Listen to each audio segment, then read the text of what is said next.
안녕하세요. 저는 재혼한 딸을 둔 68살 어머니입니다. 여러분, 사랑하는 자식이 위험에 처해 있다는 걸 알았을 때 그 심정이 어떤지 아시나요? 저는 딸아이가 죽을 고비를 3번이나 넘기고 나서야 그것도 10살짜리 손녀의 말 한마디로 시작해서 끔찍한 진실을 알게 되었습니다. 오늘 제가 들려드릴 이야기는 너무나 충격적이어서 처음엔 저도 믿기 힘들었어요. 하지만 이 모든 게 실제로 일어난 일이고 지금도 어딘가에서 비슷한 일이 일어나고 있을지도 모른다는 생각에 용기를 내서 이렇게 사연을 보내게 되었습니다. 제 딸 수진이는 올해 41살이에요. 첫 결혼은 20대 후반에 했는데 성격 차이로 7년 만에 이혼했죠. 그때 낳은 딸 하은이를 혼자 키우면서 정말 고생 많이 했어요. 엄마, 나 괜찮아. 하은이만 잘 크면 돼. 늘 그렇게 말하며 씩씩하게 살아가던 딸이었는데 3년 전에 지금 사위를 만났어요. 첫인상은 정말 좋았죠. 48살의 중견기업 부장이라고 했고 전처와는 5년 전에 암으로 사별했다고 했어요. 어머님, 앞으로 수진 씨와 하은이를 제가 잘 모시겠습니다.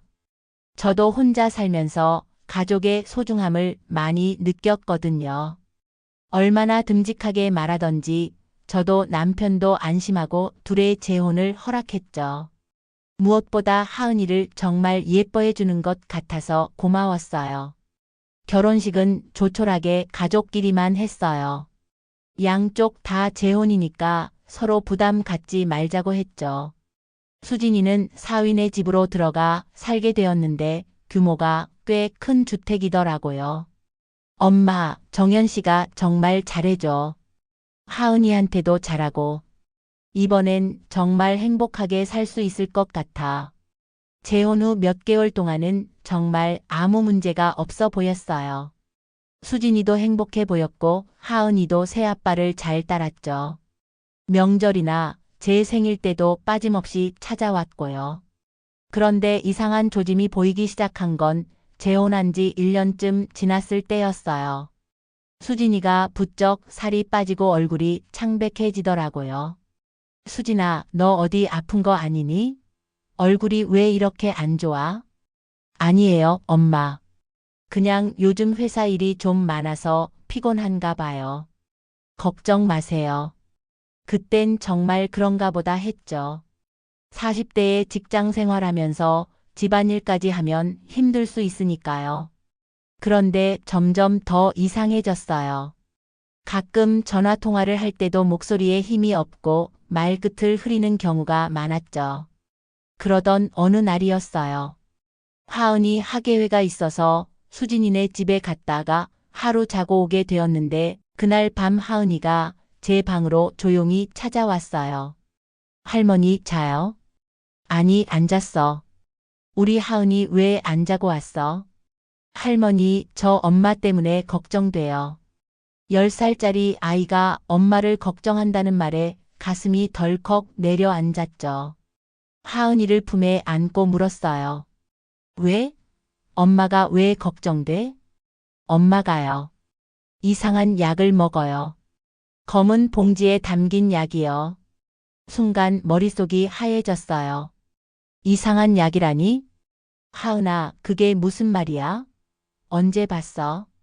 아빠가 출장 간 날에만 먹어요. 그리고 다음날 아침엔 토하고 어지러워해요. 한 번은 쓰러지기도 했어요. 아이의 말을 듣는 내내 손이 떨렸어요. 왜 사위가 없을 때만 약을 먹는 걸까? 대체 무슨 약을 먹는 걸까? 하은아, 그 얘기 아빠한테도 했니? 아니요. 엄마가 아빠한테는 비밀이래요. 할머니한테도 말하지 말래서. 그런데 너무 걱정돼서. 그날 밤 한숨도 못 잤어요. 아침에 수진이를 유심히 봤더니 정말 얼굴색이 좋지 않더라고요. 그런데 사위 앞에서는 애써 밝은 표정을 지으려고 노력하는 게 보였어요. 집에 돌아온 후로도 계속 마음이 불안했어요. 남편한테 얘기하니 쓸데없는 걱정하지 말라고 하더군요. 하지만 엄마의 직감이라는 게 있잖아요. 뭔가 이상하다는 느낌을 떨칠 수가 없었어요. 그러다 일주일 후 수진이가 갑자기 전화를 했어요. 엄마, 나 하은이 학원 보내려고 하는데 어떤 게 좋을까? 평범한 대화였지만 목소리가 떨리는 게 느껴졌어요. 수진아, 너 정말 괜찮은 거니? 엄마가 가서 좀 도와줄까? 아니에요. 괜찮아요. 그냥 가끔 엄마 목소리가 듣고 싶어서. 전화를 끊고 나서 더는 못 참겠더라고요. 며칠 후 사위가 출장 간다는 소식을 들었을 때 저는 수진이네 집으로 향했어요. 엄마? 갑자기 웬일이세요? 그냥 하은이도 보고 싶고 해서. 오늘 저녁 같이 먹자. 수진이는 당황한 표정이었지만 거절하지는 않았어요. 저녁을 먹고 하은이가 숙제하러 방에 들어간 사이 저는 조심스럽게 물었어요. 수진아, 요즘 약 먹는 거 있니? 순간 수진이의 표정이 굳어지더라고요. 아, 아니에요. 왜요? 엄마가 봐도 네가 너무 야위어서. 비타민이라도 먹어야 하는 거 아니니? 네, 그러게요. 비타민 사 먹을게요. 대화를 나누면서도 수진이가 뭔가 숨기고 있다는 걸 확실히 알 수 있었어요. 그날 밤 화장실에 가는 척하면서 수진이 방을 슬쩍 들여다봤어요. 침대 옆 서랍장이 조금 열려 있었는데 그 안에 정말로 검은 비닐봉지가 보이더라고요. 하지만 차마 들여다볼 용기는 나지 않았어요. 다음 날 아침 일부러 일찍 일어났어요. 수진이가 화장실에서 토하는 소리가 들렸거든요. 달려가 보니 세면대를 붙잡고 힘들어하고 있었어요. 수진아, 괜찮아? 엄마, 괜찮아요. 그냥 속이 좀. 그때 하은이가 나와서 말했어요. 할머니, 엄마 또 토해요. 약 먹은 다음 날엔 맨날 이래요. 수진이가 하은이를 보며 눈을 크게 뜨더니 저를 끌고 방으로 들어갔어요. 엄마, 하은이가 무슨 말을 한 거예요? 수진아, 도대체 무슨 약을 먹는 거니? 왜 정연 씨한테는 비밀로 하는 거야? 수진이는 한참을 망설이다가 눈물을 글썽이며 말했어요. 엄마, 사실은. 그런데 그때 갑자기 현관문 열리는 소리가 났어요. 사위가 들어온 거였죠. 어머님 오셨어요? 일찍 오셨네요. 아, 그냥 수진이가 좀 안 좋아 보여서. 사위의 표정이 순간 싸늘해지는 것 같았지만 금세 다시 웃으며 말했어요. 수진이가 요즘 좀 예민해요. 갱년기인가 봐요. 제가 잘 챙기게요. 뭔가 불편한 분위기 속에서 저는 집을 나왔어요. 하지만 마음이 너무 불안해서 그날로 결심했죠. 수진이가 먹는 약이 뭔지 꼭 알아내야겠다고. 며칠 후 다시 수진이네 집에 갔어요. 이번엔 일부러 큰 가방을 들고 갔죠. 수진이가 잠깐 마트에 간 사이 재빨리 그 검은 봉지를 찾아 약 몇 알을 몰래 가방에 넣었어요. 손이 떨려서 혹시 들킬까봐 무서웠지만 딸을 위해서라면 뭐든 해야 했으니까요. 다음 날 바로 동네 약국으로 갔어요. 약사분이 제가 아는 분이라 조심스럽게 물어봤죠. 이 약이 뭔지 좀 봐주실 수 있을까요? 딸이 먹는 약인데. 약사분이 약을 보더니 표정이 심각해지더라고요. 한참을 살펴보더니 저를 약국 안쪽으로 데려갔어요. 어머니, 이거 어디서 나신 거예요? 왜요? 무슨 약인데요? 이건 수면제하고 근육이 완제예요. 그것도 아주 강한 거요. 의사 처방 없이는 절대 구할 수 없는 약이에요. 머릿속이 하얘졌어요. 수면제? 근육이 완제? 왜 수진이가 이런 약을 먹는 거지? 이런 약을 계속 먹으면 어떻게 되나요? 위험해요. 특히 이 조합은 자칫하면 호흡 곤란이나 심장마비까지 올 수 있어요. 절대 함부로 먹으면 안 되는 약들이에요. 약국을 나오면서 다리가 후들거렸어요. 대체 수진이한테 무슨 일이 있는 걸까? 왜 이런 위험한 약을 먹는 걸까? 집에 와서 남편한테 얘기했더니 당장 경찰에 신고하자고 하더라고요. 하지만 뭘 어떻게 신고해야 할지도 모르겠고 무엇보다 수진이가 왜 그런 약을 먹는지 이유를 알아야 했어요. 그때 문득 하은이가 한 말이 생각났어요. 아빠가 출장 간 날에만 먹는다고. 혹시 사위가 모르게 먹는 게 아니라 사위 때문에 먹는 건 아닐까? 불안한 마음에 수진이 친구 은정이한테 전화를 했어요. 수진이랑 고등학교 때부터 친한 친구거든요. 은정아, 수진이 요즘 어떤 것 같니? 혹시 무슨 얘기 들은 거 없어? 어머니, 사실 저도 수진이가 걱정돼요. 얼마 전에 만났는데 너무 수척해졌더라고요. 혹시 수진이가 무슨 고민 있다고 하던가? 은정이가 한참 망설이다가 말했어요. 어머니, 이 얘기 제가 해도 될지 모르겠는데.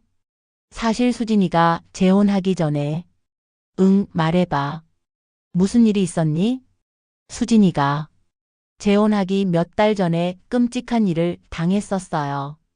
가슴이 철렁 내려앉았어요. 끔찍한 일이라니? 무슨 성폭행을 당했었어요. 가해자는 잡히지 않았고 수진이가 너무 힘들어해서 제가 병원도 같이 다녔었죠. 충격으로 말이 나오지 않았어요. 우리 수진이가 그런 일을. 근데 어머니 더 이상한 게 수진이가 정연 씨랑 사귀기 시작하고 나서 그 얘기를 하더라고요. 정연 씨가 그 일을 알고 있대요. 오히려 자기가 지켜주겠다고 했다나. 뭔가 이상했어요. 일반적으로 그런 아픈 과거를 새로 만난 사람한테 쉽게 얘기하지 않잖아요. 게다가 사위가 어떻게 그 일을 알았을까? 은정아, 혹시 더 아는 거 없니? 아, 맞다. 수진이가 한 번은 이상한 말을 했어요. 정연 씨가 가끔 자기 전처 얘기를 하는데 전처도 우울증 약을 먹었다고. 전처? 암으로 돌아가셨다는 분이 우울증 약을 먹었다고? 전화를 끊고 곰곰이 생각해 봤어요. 수진이가 먹는 약, 사위의 전처, 그리고 수진이의 과거. 뭔가 연결고리가 있는 것 같은데 명확하지 않았어요. 그러던 중에 결정적인 일이 일어났어요. 수진이가 병원에 실려갔다는 연락을 받은 거예요. 어머님, 수진 씨가 약물 과다 복용으로 응급실에 왔어요. 다행히 생명에는 지장 없으니 너무 걱정 마세요. 병원에 달려가니 수진이는 의식은 있었지만 매우 쇠약해 보였어요. 사위는 침대 옆에서 걱정스러운 표정을 짓고 있었고요. 어머님, 수진이가 요즘 스트레스를 많이 받았나 봐요. 제가 더 신경 써야 했는데. 그런데 이상하게도 사위의 걱정스러운 표정이 진심으로 보이지 않았어요. 오히려 계산된 연기 같다고 할까요? 수진이가 잠든 사이 저는 간호사분한테 물어봤어요. 우리 딸이 전에도 이런 일로 병원에 온 적 있나요? 간호사분이 컴퓨터를 확인하더니 놀란 표정을 지었어요. 네, 작년에 2번, 올해 1번. 총 3번째네요. 모두 약물 과다 복용이었어요. 3번이나? 제가 아는 것보다 훨씬 심각한 상황이었던 거예요. 혹시 무슨 약이었는지 알 수 있을까요? 자세한 건 의사 선생님께 여쭤보셔야 하는데 차트에는 수면제와 신경안정제 과다 복용이라고 되어 있네요. 퇴원하고 며칠 후 저는 큰 결심을 했어요. 사위의 전처 가족을 찾아가기로 한 거죠. 혹시나 하는 마음에서였어요. 전화번호부와 인터넷을 뒤져서 겨우 연락처를 찾았어요. 전처의 언니라는 분이었죠. 여보세요. 저는 정연 씨 아내의 어머니입니다. 갑자기 연락드려 죄송한데 그런데 제 말이 끝나기도 전에 그분이 말했어요. 드디어 연락이 오는군요. 제 동생 일로 연락하신 거죠? 목소리에 묘한 긴장감이 느껴졌어요. 네, 사실 제 딸이 요즘 이상해서요. 혹시 전처분도 어머니 직접 만나서 얘기하시죠. 전화로는 할 말이 너무 많아요. 다음날 약속한 카페에서 만난 전처의 언니는 40대 후반의 차분한 여성이었어요. 그런데 제 얼굴을 보자마자 이렇게 말하더라고요. 드디어 증거를 찾으셨군요. 네? 증거라니요? 어머니도 의심하고 계시잖아요. 정연이가 딸분에게 하고 있는 일을요. 그녀는 가방에서 두툼한 파일을 꺼냈어요. 이게 지난 5년간 제가 모은 자료예요. 제 동생은 암으로 죽은 게 아니에요. 충격적인 얘기가 이어졌어요. 전처도 결혼 2년 차부터 이상한 증상을 보이기 시작했대요. 갑자기 쓰러지고 구토하고 약에 취한 것처럼 비틀거리고 병원에서는 우울증이라고 했어요. 하지만 동생은 우울증이 없었어요. 오히려 재혼해서 행복하다고 했거든요. 그러다 어느 날 갑자기 심장마비로 사망했대요. 부검 결과는 약물 과다 복용에 의한 심장마비였지만 자살로 결론 났다고 하더군요. 하지만 저는 믿을 수 없었어요. 동생이 자살할 이유가 없었거든요. 그래서 조사를 시작했죠. 그녀가 보여준 자료들을 보니 소름이 돋았어요. 전처가 쓰러져서 병원에 실려간 기록이 여러 번 있었는데 모두 약물 과다 복용이었어요. 그리고 매번 사위가 아내가 우울증 치료 중이라고 했대요. 그런데 이상한 게 동생은 정신과 진료를 받은 적이 한 번도 없어요. 그럼 그 약들은 어디서 난 걸까요? 더 충격적인 건 다음 얘기였어요. 정연이 과거를 조사해 봤더니 약사 면허가 있었어요. 그런데 10년 전에 취소됐죠. 향정신성 의약품을 불법으로 유통했다가 걸렸대요. 약사 출신이라니.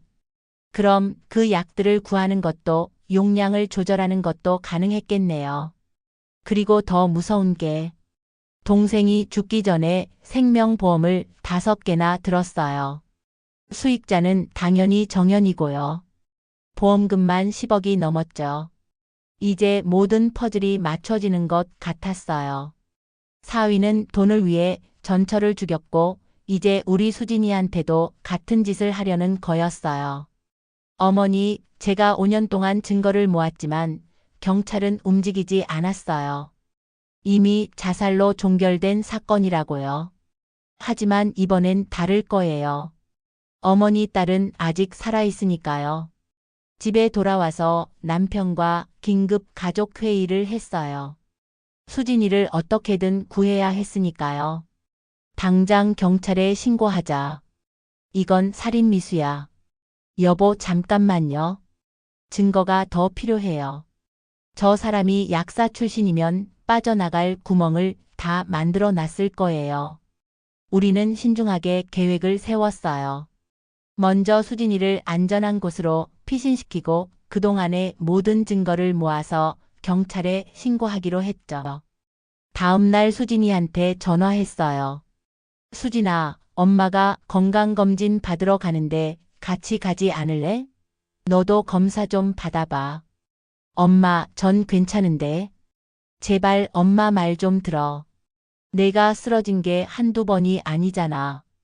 결국 수진이를 데리고 병원에 갔어요. 그리고 미리 부탁해둔 의사 선생님께 모든 상황을 설명했죠. 의사 선생님도 심각한 표정으로 듣더니 즉시 정밀 검사를 시작했어요. 검사 결과는 충격적이었어요. 수진이 몸에서 치사량에 가까운 약물이 검출된 거예요. 이 정도 양이면 정말 위험한 상황이었습니다. 조금만 더 늦었으면 간이나 신장에 영구적인 손상이 올 뻔했어요. 의사 선생님의 말을 들은 수진이가 드디어 무너졌어요. 엄마, 사실은 정연이가 제게 약을 먹으라고 해요. 뭐? 사위가 직접 약을 준다고? 아니요.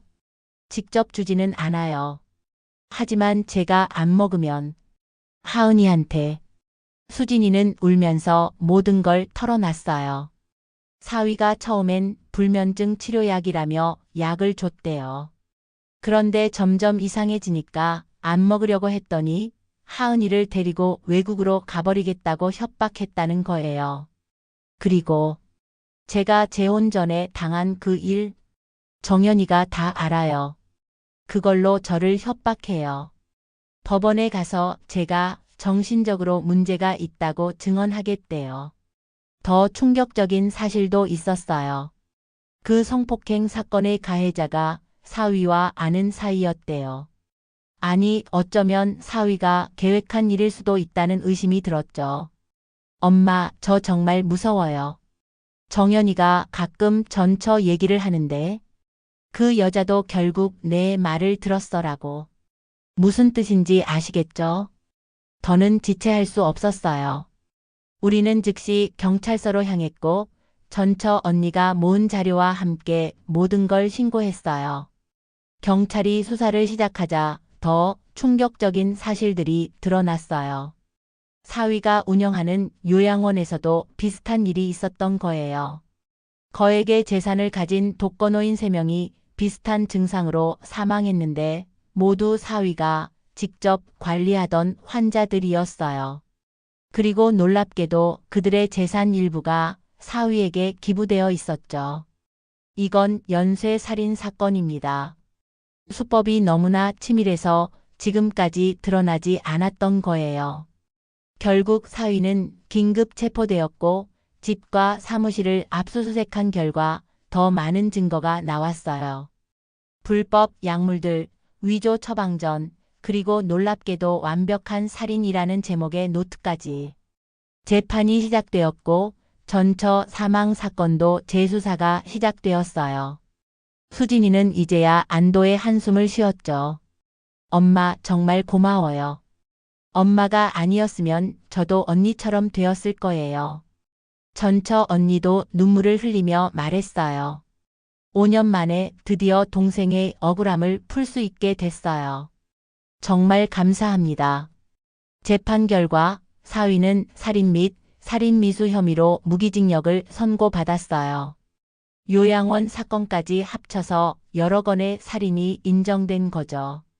지금 수진이는 하은이와 함께 저희 집 근처로 이사와서 살고 있어요. 아직도 가끔 악몽을 꾸고 힘들어하지만 그래도 살아있다는 것만으로도 감사해요. 하은이도 이제는 밝게 웃어요. 할머니, 제가 그때 말 안 했으면 어떻게 됐을까요? 우리 하은이가 정말 용감했어. 할머니한테 말해줘서 고마워. 이 일을 겪으면서 깨달은 게 있어요. 가족이 이상한 행동을 보일 때 그냥 넘기지 말고 꼭 관심을 가져야 한다는 거예요. 특히 반복되는 이상 증상이 있다면 더더욱 그래야 해요. 그리고 재혼 가정의 경우 상대방의 과거를 잘 알아봐야 해요. 전처나 전 남편이 어떻게 세상을 떠났는지, 진짜 이유가 무엇인지, 무엇보다 10살짜리 아이의 말이라도 진지하게 들어야 한다는 걸 배웠어요. 어른들이 못 보는 걸 아이들은 보거든요. 지금도 어딘가에서 비슷한 일을 겪고 있을 분들이 계실 거예요. 의심이 든다면, 이상하다고 느낀다면 절대 그냥 넘기지 마세요. 사랑하는 가족의 생명이 달린 일일 수도 있으니까요. 마지막으로 전하고 싶은 말이 있어요. 엄마의 직감을 믿으세요. 그게 자식을 구하는 길일 수도 있습니다. 이상 긴 사연을 들어주셔서 감사합니다. 모두 건강하시고 가족들과 행복한 시간 보내시길 바랍니다.